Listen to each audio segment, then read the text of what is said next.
আসসালামু আলাইকুম ওরহমতুল্লাহি ওবরাকাতুহ। আলহামদুলিল্লাহ।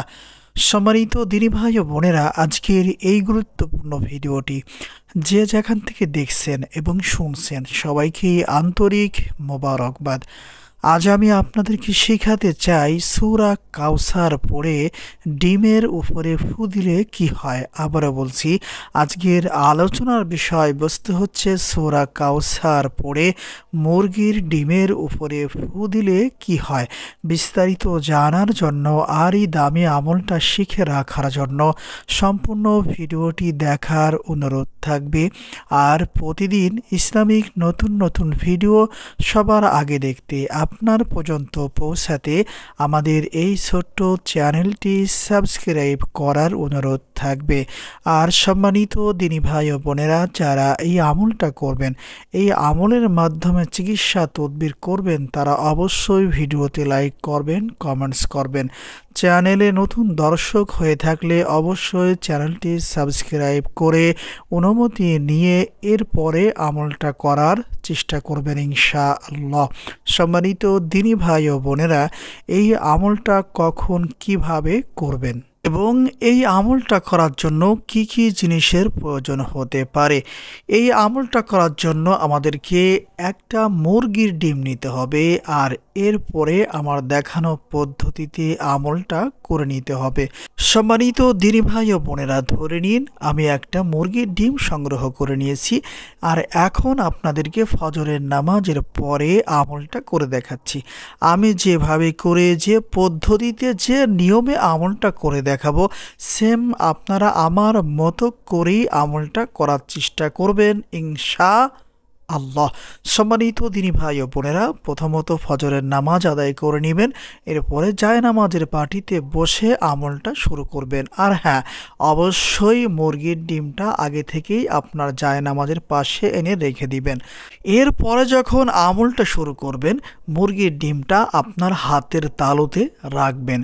রাখার পরে 3 বার এই ছোট্ট ইস্তেগফার অথবা তাওবাটি পাঠ করবেন, যেমন আস্তাগফিরুল্লাহ রাব্বি মিন কুল্লি যামবি ওয়া আতুবু ইলাইহি, আস্তাগফিরুল্লাহ রাব্বি মিন কুল্লি যামবি ওয়া আতুবু ইলাইহি, আস্তাগফিরুল্লাহ রাব্বি মিন কুল্লি যামবি ওয়া আতুবু ইলাইহি। এরপরে কষ্ট করে 3 বার দুরূদ ইব্রাহিম পাঠ করতে হবে, যেমন আল্লাহুম্মা সাল্লি আলা মুহাম্মাদ ওয়া আলা আলি মুহাম্মাদ কামা সাল্লাইতা আলা ইব্রাহিম ওয়া আলা আলি ইব্রাহিম ইন্নাকা হামিদুম মাজিদ। আল্লাহুম্মা বারিক আলা মুহাম্মাদ ওয়া আলা আলি মুহাম্মাদ কামা বারাকতা আলা ইব্রাহিম ওয়া আলা আলি ইব্রাহিম ইন্নাকা হামিদুম মাজিদ। খুব ধ্যান এবং খেয়ালের সাথে আমলটা করতে হবে। যাদের জন্য আমলটা করব তাদের চেহারাটা চোখের সামনে ভাসানোর চেষ্টা করবেন ইনশাআল্লাহ। সম্মানিত দিনী ভাই ও বোনেরা, 3 বার ইস্তেগফার দুরূদ শরীফ পাঠ করা হয়ে যাওয়ার পরে এখন আমাদেরকে বিসমিল্লাহ সহ সূরা কাউসার পড়তে হবে এই নিয়মে, যেমন বিসমিল্লাহির রহমানির রহিম, ইন্না আ'তাইনাকাল কাউসার ফাসাল্লি লিরাব্বিকা ওয়ানহার, ইন্না শানিআকা হুয়াল আবতার। যখন সূরা কাউসার একবার পড়া হয়ে যাবে, যার জন্য আমলটা করব তার নাম, তার মায়ের নাম উল্লেখ করে এরপরে মুরগির ডিমের উপরে একটি ফু অথবা দম করে নিব, যেমন এরপরে আবার পড়ব বিসমিল্লাহির রহমানির রহিম, ইন্না আ'তাইনাকাল কাউসার ফাসাল্লি লিরাব্বিকা ওয়ানহার, ইন্না শানিআকা হুয়াল আবতার। যখন সূরা কাউসার আবার পড়া শেষ হয়ে যাবে, যার জন্য আমলটা করব তার নাম, তার মায়ের নাম উল্লেখ করে এরপরে ডিমের উপরে আরও একটি ফু অথবা দম করব, যেমন এরপরে আবার পড়ব বিসমিল্লাহির রহমানির রহিম ইন্না আ'তাইনাকাল কাউসার ফাসাল্লি লিরাব্বিকা ওয়ানহার ইন্না শানিআকা হুয়াল আবতার। এরপরে আবার মুরগির ডিমের উপরে একটি ফু অথবা দম করব। অবশ্যই ওই ব্যক্তির নাম, তার মায়ের নাম উল্লেখ করে এরপরে ফু অথবা দম করে নিব। যেমন সম্মানিত দিনী ভাই ও বোনেরা, এই নিয়মে আমার দেখানো পদ্ধতিতে 7 বার বিসমিল্লাহ সহ সূরা কাউসার পড়তে হবে আর মুরগির ডিমের উপরে 7টি ফু অথবা দম করে নিতে হবে।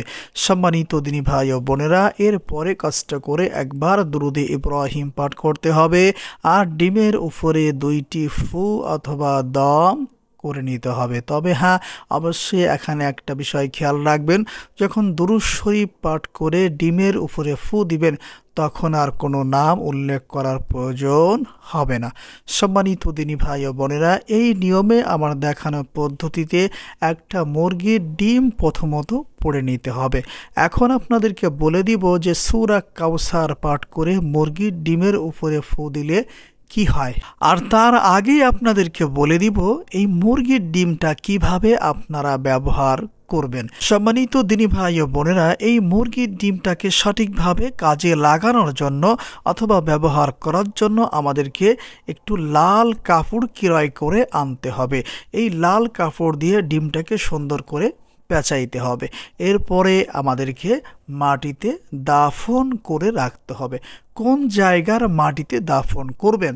সম্মানিত দিনী ভাই ও বোনেরা, চুলার পাশে, মানে আপনি যেখানে রান্না করেন, যেই চুলায় রান্না করেন তার পাশে, অথবা যার জন্য এই আমলটা করবেন, এই তদবিরটা করবেন, তার বাড়িতে যেই চুলা আছে, যেই চুলা রান্না করে খাওয়া দাওয়া করে, ওই চুলার পাশে এমন জায়গা কাটতে হবে যেখানে রান্না করলে ওই আগুনের হিট এই ডিমে এসে লাগবে।